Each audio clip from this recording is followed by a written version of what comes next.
Good afternoon, good morning, good evening to each one of you who have joined from different parts of the world to watch us live on Talksopedia. Talksopedia, the online talk show, was started in the year 2020 as a result of lockdown blues. I had got nothing to do.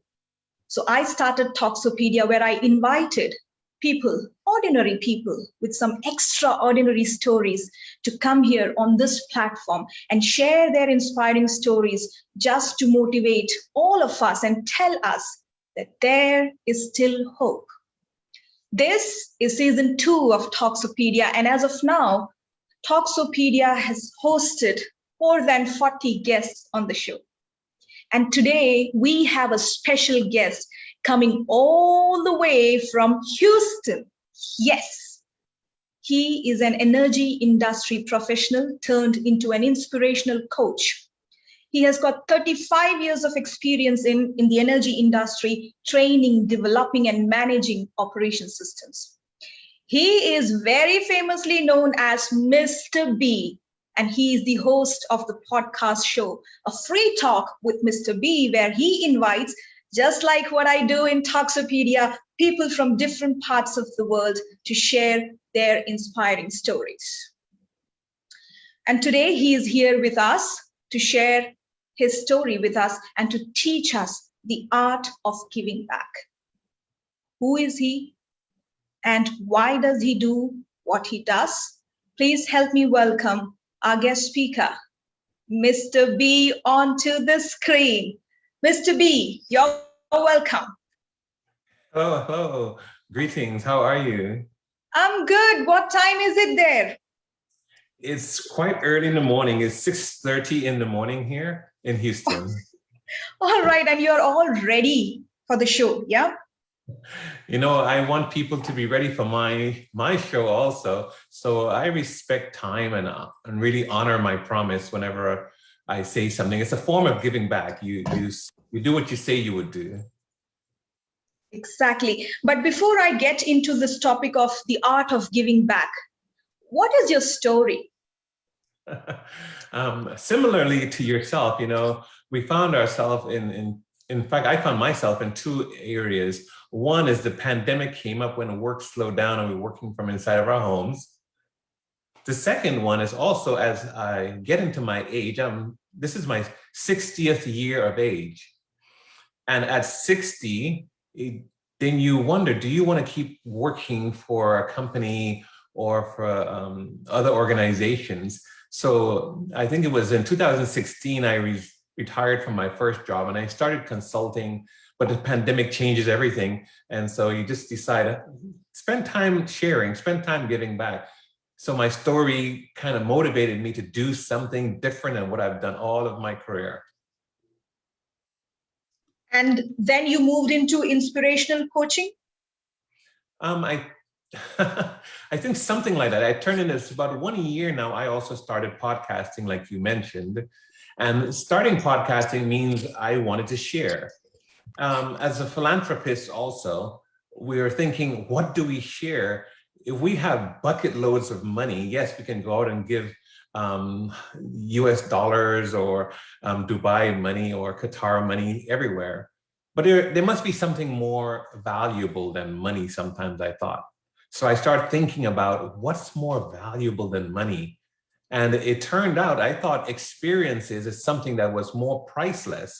It's not something you can buy in the store. So I wanted to take the experiences of some people and share it with people across the world like you're doing. And there's no monopoly on the joy of this function. So all of us can get involved because there's only so many people we can do in a year. And, it gives me immense pleasure. And I'm so happy when you said that, just like you do in Talksopedia, I do the same thing in my show, right? So now I know that, we all are on the right path when we invite people from all over the world to share their inspiring stories. Now, I want to know, what kind of people do you invite? Are these people from, like celebrities or people from a particular field? And I'm really appreciate you asking that question. Free Talk with Mr. B had a mission and a vision, and we're interested in what we would call normal, everyday people. Because experiences does not necessarily come from the high level or the low level or the broad or the wide level. It comes from everywhere. Experiences come from everywhere. And so if you had everywhere, everyday, normal, everyday people come on, then they too will have a platform.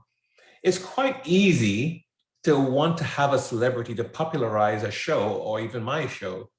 If a celebrity came on my show, I would ask them, please take your celebrity hat off and put on your normal everyday person hat and tell me who you really are. Tell me, how did you get there? Tell me your experience, because someone else around the world will want to hear that, not only hear about a celebrity. Any story that you remember from your show that has touched your heart and you felt, oh my God, my life is so different from these people. They have gone through so many things. Oh, that's true all the time. Almost all the stories are quite unique. Some people I have, when you start a show, you feel that you will get the people that you already know as the first persons to get your show going, and then you would get persons you don't know. But I play with words sometime on my titles, and this one guest, I called the episode Collateral Learning as compared to Collateral Damage. And collateral learning, this person went into Iraq and Kurdistan and some of those regions when they could have had a very comfortable position in New York, for example. And the person said they wanted to see how they can help people in these select regions and what they can learn. And I also used that phrase also about going into work settings, about everything you're going to, you can go into what you can learn. So I call it collateral learning, which means as a consequence of what you're doing, you were going to learn, or this person ended up learning more than they gave or as much as what they're giving.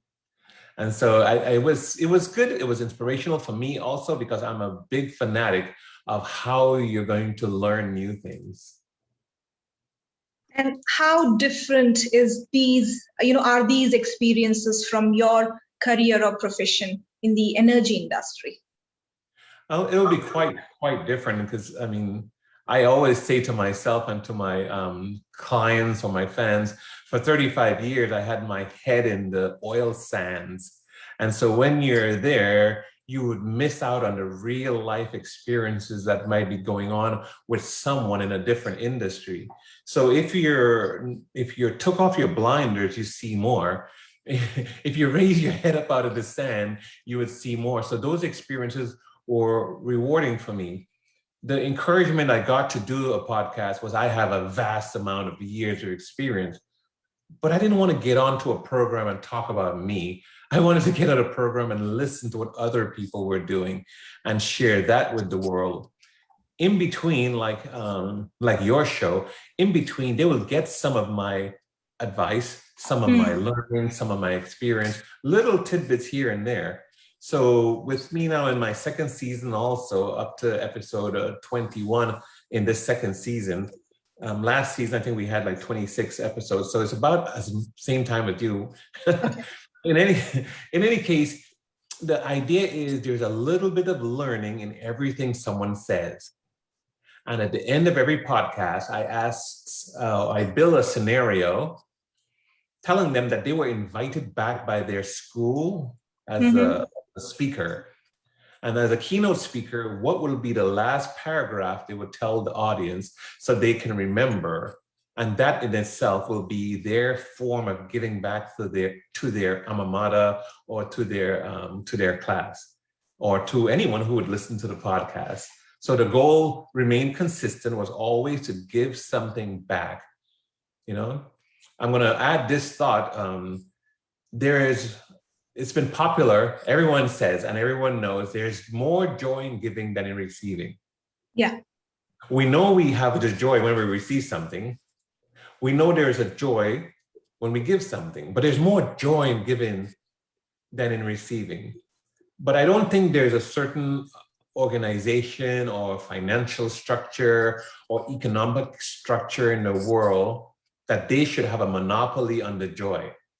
Mm. So if all of us have the opportunity to give back, whatever little tidbit we give back, if all of us can have that, all of us can participate in the joy. It does not belong to someone who is wealthy.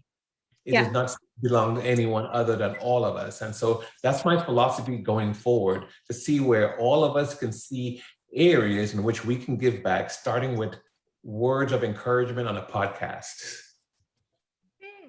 Now, since you mentioned about school, and I had read it in your profile that you started working at the age of 12. And then at 45, you went back to school, or you joined a college to finish your business management degree. How will you describe that journey? At the age of 12, you started working. And can you please, share that story? I was originally born in the Caribbean. And so going from, or having family take us from one island to another, I have never been the type who will sit at home bored. I always believe what my grandmother told me, that, the idle hands, if you have idle hands, you're more likely to get in trouble than if you have productive hands. So I stayed productive since then. In the United States, they record your work for the purpose of when you retire, you can have a stipend. And so they started recording at 1977 when I was actually 15. So they didn't record the first couple of years just as a kid working. But 15 means I was just starting high school, and I always had a year. Every year since then, the record shows I did not miss a year of work history. So I kept myself quite busy. Going back, moving from place to place, island to island, leaving the islands in the Caribbean, I went to California. And that's where I started working. I started working at McDonald's in California. I was 18 at that time. And so I had many different experiences, from working in a fast food joint to being a janitor, cleaning floors and toilets, to doing roofing, where you repair roofs, working in the fueling station. I've worked in a bank. I've done many jobs. One thing I say, money will always leave you because you have to spend it. It's for your living. But one thing that will never leave you is the experience that you have collected by every job. In the Caribbean, I traveled back to the Caribbean, and I wanted to get a job where my mother worked, because she was an oil industry worker. I think she worked for about 17 years, and she was retired for about 20 years before she died. But back then, the opportunity to become an oil industry worker was, back in the 80s, it was great. It was a good opportunity because you didn't need a degree to do it. You just need to have a willingness and a few things you should not have a fear of. You shouldn't have a fear of heights, and you shouldn't have a fear of confined spaces. And it was easy. They were going to teach you everything else you needed to know. And I was very hungry to learn. And that's what I did. And after about 15 years in California, my company gave a lot of us offerings to go back to school. In fact, during those years, they gave us every opportunity to go to computer classes. When the small Macintosh computer came on board, then they were switching to PCs, and they sent us back to the classes. I did not miss a class. And that's why I saw the eagerness to go back to school, because it would have been, for me, the only child in my side of the family to have completed university. So as an adult, that's why I went back when I was 45 years old. Are you still continuing in the energy industry? I am in different ways. Since I graduated from university when I was 15 years in the industry, I changed my approach to my career. I started doing major capital projects, and globally have gone and worked in West Africa and resided in Nigeria for about 5 years for my company. Okay. I've worked in South Korea, worked in Japan, done some little consulting work for my company in South America, Mexico, and so on. So my company afforded me a lot of opportunities to go places and do things that I would have never experienced, maybe if I didn't go back to school, I would not have experienced all of these things too. So I had a lot of global travel for work. As far as the question, are you still, I teach and consult and teach still, yes. Because again, my head is full of that information. I don't want to take it with me at all. So I find myself sharing and teaching, and always will associate with myself with people who want to learn what I have accumulated all these years. Now let's come to the theme of this session, the art of giving back. Why is it so important or close to your heart? So just like what I said too, I do not want to keep anything with me. I want to go into the never land and shed it, right? I want to shed it all. I don't want to keep it with me. So the art of giving back, I had a curiosity. My curiosity, when I realized what I've been doing for a while, and in the different countries I've gone to, and my impact and influence, I said, wait a minute, when did I start giving back? And why? I wanted to know, because my mind didn't remember my youth, and I didn't remember a lot of things that I did, but I started remembering my adulthood. So I wanted to dig back. And so the art of giving back is a story about myself with nuggets of giving back as it pertains to the micro and macro organisms or organizations that we have in the world. The micro says, we should be giving back at home. Because there's an old cliche that charity begins at home. And so we want to know, well, there's so many different roles that we play at home. And when we leave home, there are so many different roles we play on the outside. So if we learn how to properly give back at home, we can apply the giving back on the outside. So it talks about what we're giving back, how we're giving back. And again, I was asking why. Some people need a minimum of one thing. They need to give back to themselves, because we need to think about that. If you cannot save yourself, how can you save somebody else? If you cannot help yourself, how can you help someone else? If you cannot survive yourself, how could you survive someone else? So the first thing I encourage people to do in the form of giving back is looking in the mirror and see if you can approve of yourself. Give yourself back a smile. What do you say? What do you think about that? Yeah, very true, because often we believe when we say that, we should always give back. It is always like I'm giving back to somebody else. But very rarely, or probably never, we take time to think about giving back to us. It's all about loving ourselves. That is, yeah. And how difficult it is. Okay, and so I try to make it easy. Not necessarily I wrote these in the book, The Art of Giving Back, but I try to make it easy in that I'm saying, if a firefighter wants to rescue someone from a burning building, if he goes in poorly clothed, then he's not helping that person. So he has to help himself first. He has to give back to himself first by wearing his firefighting attire. And so as he protects himself, he's more inclined to help the other person or rescue someone else in that fire. So if we use those analogies, we can see why it's important to approve of ourselves, to look into the mirror and give ourselves that smile of approval, right? So we can get through our day and help someone else. Same thing for someone who is drowning in water, in a pool or an ocean. If you don't know how to swim, you become a victim. If you didn't help yourself, you become helpless. In fact, you might make both persons, the person who was potentially drowning and yourself, become victims. So you have to be conditioned in order to help someone else.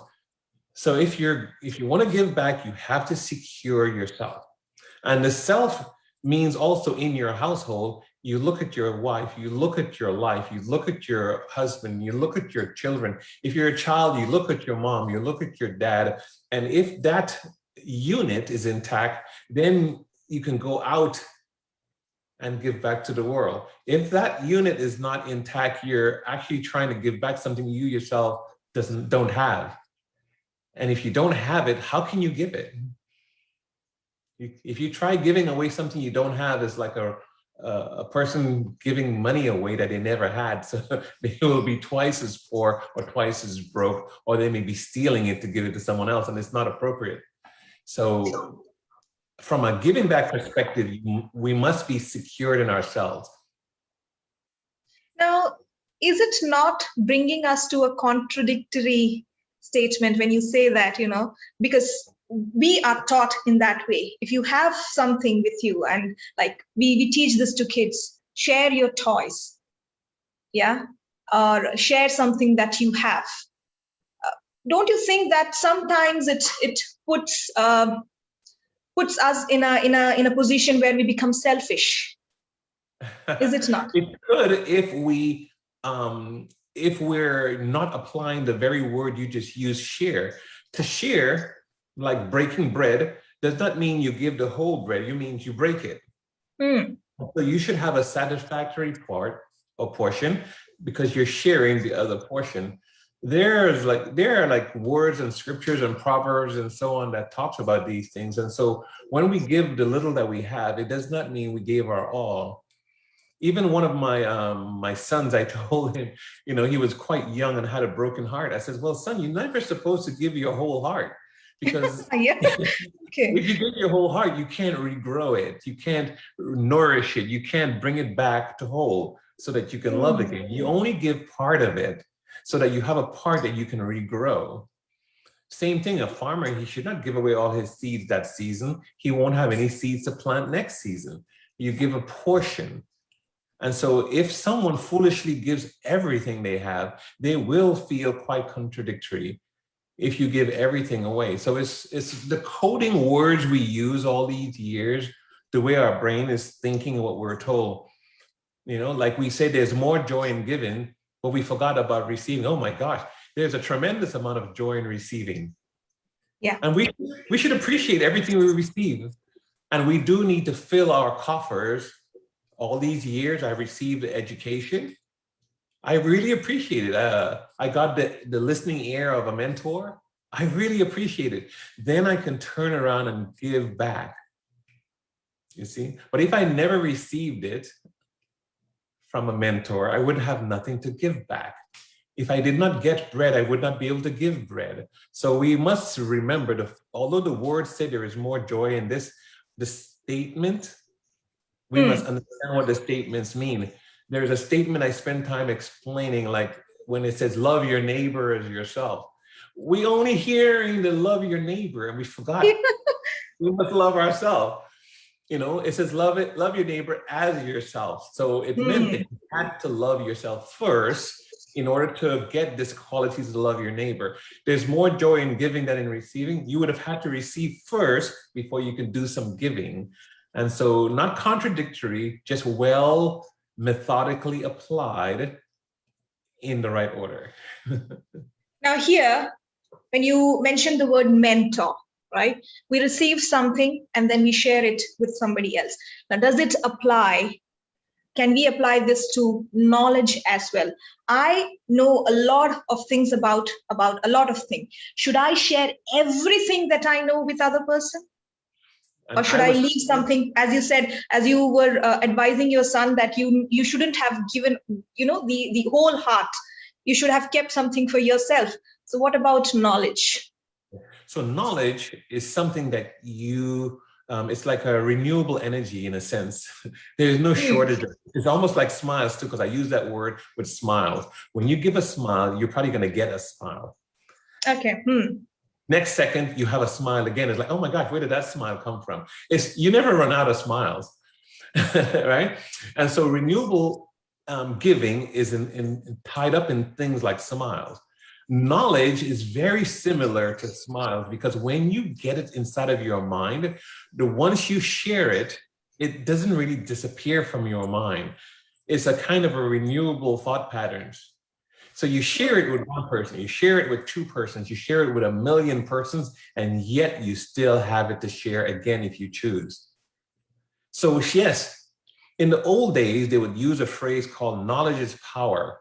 Well, I tell everyone in my classroom, pull your phones out. I want them to do a search on the search engine of something we're talking about in class. All of them can find it so easily.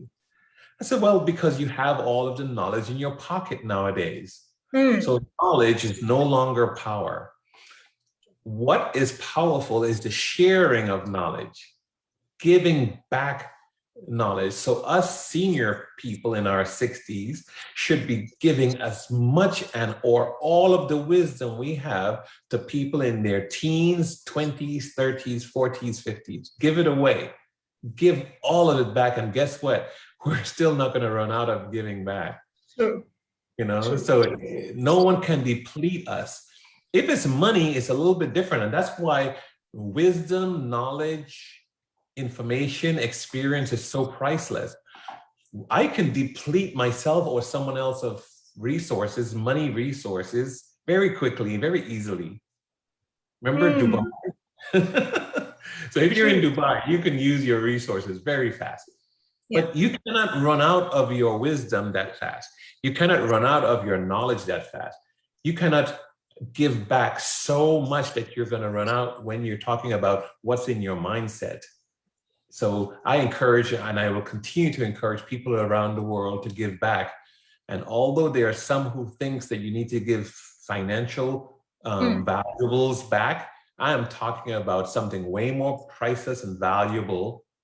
I'm talking about giving back those smiles, giving back a greeting, a good morning, physically holding the door open when people walk through, and metaphorically hold the door open for people in your lives and people that you cross with, whether it's for business, for pleasure, whether for opportunity. There's so much we can give back, and I'm going to keep itemizing it over and over again and keep reminding people about this as we're doing the launch on October the 15th in Dubai. And that's the conversation. When did I start giving back and why? And what do we give back? What are the nuggets of giving back in the family, in business, in micro and macro of our lives? Great. Now, why do you call it the art of giving back? Because I think we have been giving back for centuries. And so an art is a way you go about it. It doesn't have to be what you were told or what we perceive as traditional. Giving back a smile is like, why is that? What is that? Holding the door open for someone or double checking, why is that? What is that? I told an audience one time that even if you looked back and held the door and no one is coming, you feel a sense of satisfaction that you actually gave back, although there was no one there. You actually looked. And then you smile to yourself and you will start feeling, wow, I'm a pretty good person. I actually checked to see if anyone is behind me. You know, and so that's the difference. It's an art of giving back. It's a style that you give back where you may not have thought about it before. It's just that simple that you're willing to give something. And if you went to the office and you told someone good morning, some people, they all start looking at you, what's wrong with her or what's wrong with him?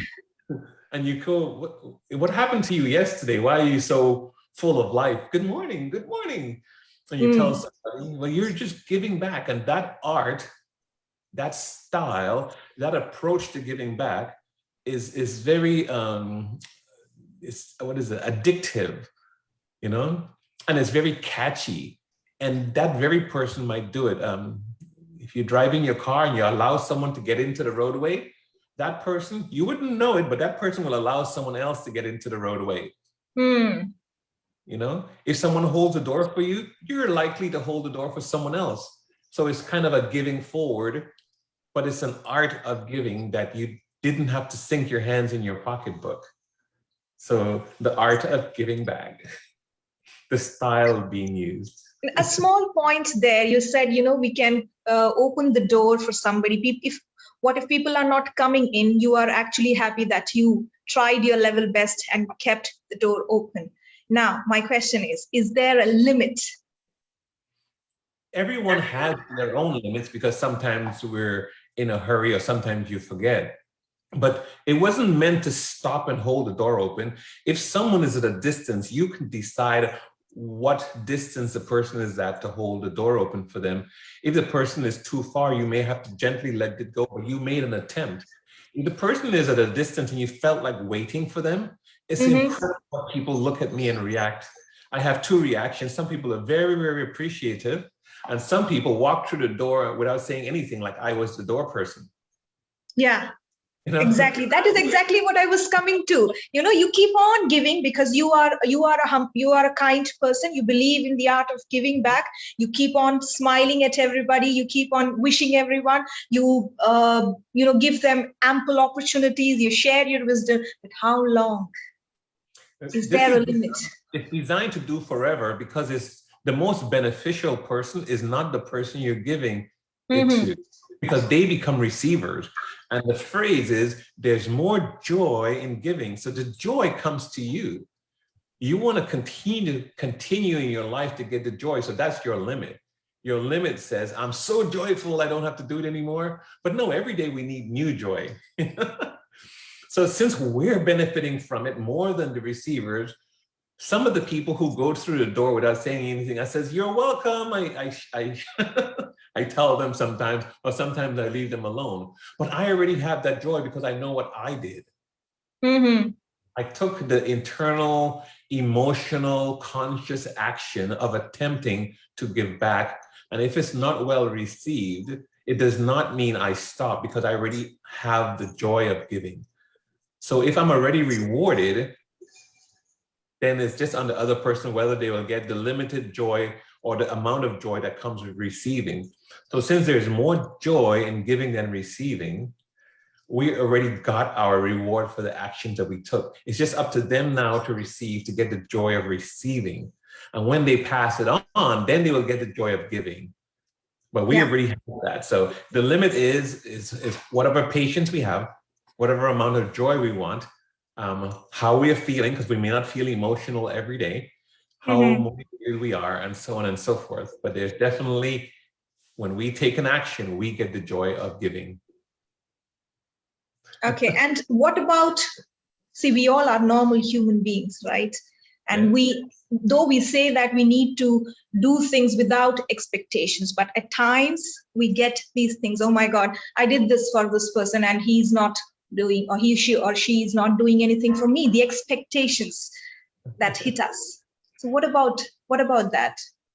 I've told my family, I've been married for 40 years to my wife, and I have 2 kids, 2 grandkids, 2 sons, 2 grandsons. And I teach them this one point. Disappointment is expectations unfulfilled. That's all it is. Disappointment is expectations unfulfilled. And if disappointment is expectation, then we should not have those expectations. Being normal humans, yes, we will have them. We will experience the withdrawal of the feelings and all these kind of things, but that's all they are those feelings. We would expect her to get back, but sometimes from the most unlikely places, we get back because there's somebody who's giving. And so we will experience the joy of receiving at that time on these unexpected places. Some of the places I've received like commendation and so on. I was in the middle of the ocean on an oil drilling platform, and this very aged man was observing me, and I had no idea. And he tells me so much about what I did and so on. I was like, oh my gosh. And it just warmed my heart, because how would I have known he was observing me in my natural element, and whatever I do, whatever I say, I don't know. I've gotten also the most unexpected mentors, where you go and you stand at the smoking post with the guys. I don't smoke, but then they start sharing amazing information that I just didn't know, and I was able to take it and apply. And so sometimes we just have to function as the person we are and not set ourselves up for the disappointment because we have expectations. There's certain expectations with our spouses or our children and family circles that it's really hard if we don't see it. But we must turn on, we must continue to be that cheerful giver, to exercise the art of giving back. because there is a joy. And if someone would not give you, maybe they're giving forward, maybe they're paying forward what you did. And so you won't see or feel it. Just like that person you held the door open for, they came, they say thank you, they held the door, you walked on, and then they're looking back for the next person, and the next person, and the next person. And you may not have seen what you started that morning, or the smiles at work, or the greetings of good morning. You may not see where the 15th person who got a greeting that you started. And so you should always walk around satisfied about what you did and what you started, about what we did, what we started. And that's why the art is so unique. We must not look back at it. You know, we will naturally, but we must try really hard to see and hope that other people pay forward, not pay back. So giving back, those are the things tied into the art. That's great. That's great. Now, I would say I was curious enough to know that why this book launch is in Dubai. Why not in Houston? I have very little association with Houston in the sense that I live here. And when I was doing some consulting in Dubai, I went back, everyone's working from home. So I'm sitting in Burj Khalifa. I had an apartment there. And gosh, you're on the 70th floor of the highest iconic tower in the world, but you're still locked in at home. What do you do? And so I started in Dubai with the first podcast. And even now I called myself based in Dubai, based on most of my events, the women empowerment, giving back events, the speaking engagement events, and so on, the UAE Philippines top model events. Yeah, with love. Yes. And so with Prodigy Global Network, all based in Dubai, I go back there, like I'm going to be there on the 5th of October to finishing touches of getting ready for the launch.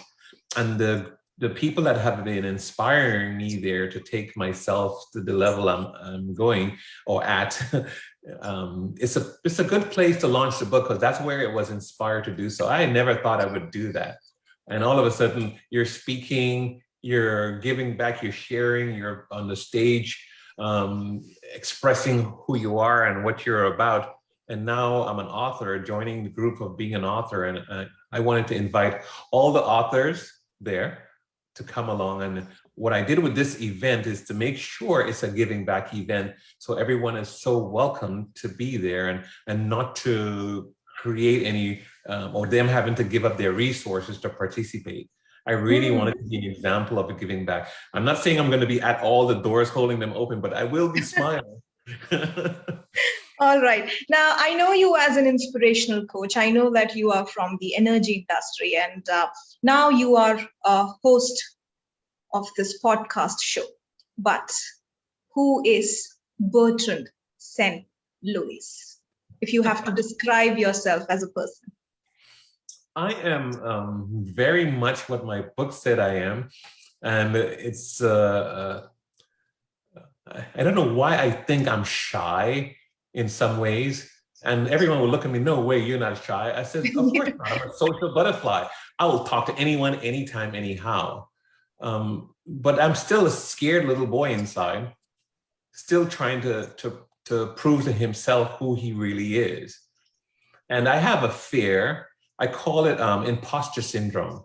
And the imposter syndrome makes me feel like one day someone's going to discover that I'm not who I really think I am. And everyone, and I try to convince myself too that it's a form of humility.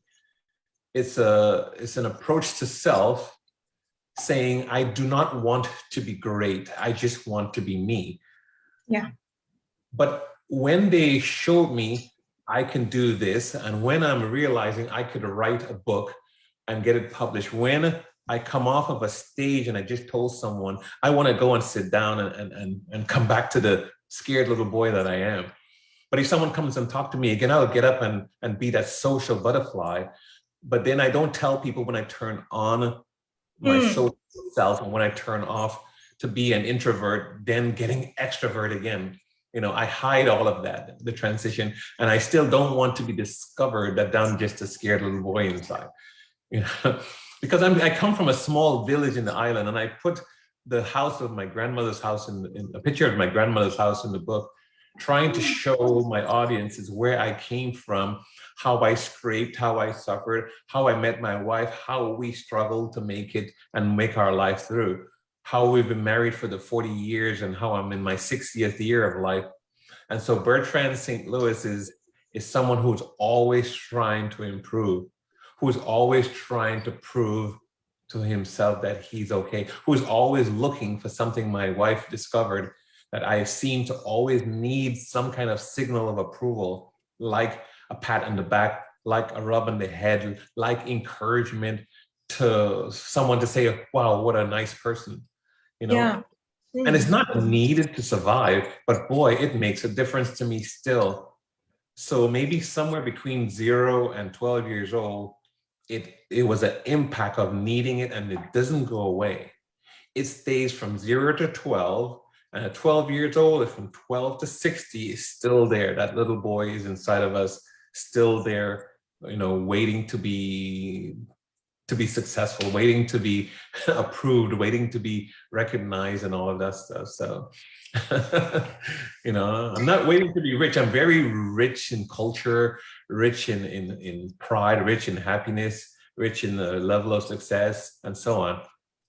But it's you still need someone lasting, for someone to say, wow, who was that masked man? Yeah. No, I was impressed when I saw that video in one of the pages on Facebook. I think it's the same Prodigy show by Love. She's my friend on Facebook. And I was impressed. I said, wow, he must come on my show. But you. yes, as you said, that little boy is somewhere still there, scared. Yes. And always, in a sense, always looking for approval. So to approve others, I try to approve myself every day. To give back, I try to smile at myself every day. I try to convince myself that it's going to be okay. No one is going to find out that I'm just a normal little boy, right?